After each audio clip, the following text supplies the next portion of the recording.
পানির প্রথম যে অস্বাভাবিক বৈশিষ্ট্য আলোচনা করব তা হলো আণবিক ভরের তুলনায় এর অসম্ভব উচ্চ গলনাঙ্ক এবং স্ফুটনাঙ্ক।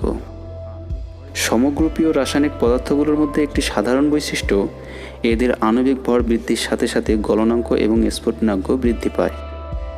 হাইড্রোজেন মৌলটি পর্যায় সারণীর 16 নং গ্রুপের মৌলগুলোর সাথে যুক্ত হয়ে পানি, হাইড্রোজেন সালফাইড, হাইড্রোজেন সেলেনাইড এবং হাইড্রোজেন টেলুরাইড উৎপন্ন করে, যাদের ভর যথাক্রমে 18, 34, 80 এবং 129। এদের মধ্যে সবচেয়ে ভারী যৌগ হাইড্রোজেন টেলুরাইড, যার গলনাঙ্ক -51 ডিগ্রি সেলসিয়াস এবং স্ফুটনাঙ্ক 4 ডিগ্রি সেলসিয়াস। হাইড্রোজেন সেলেনাইড এবং হাইড্রোজেন সালফাইডের বেলায় আণবিক ভর হ্রাসের সাথে সাথে গলনাঙ্ক এবং স্ফুটনাঙ্ক উভয় হ্রাস পায়, কিন্তু পানির ক্ষেত্রে এই নিয়মের গণেশ একেবারেই উল্টে যায়।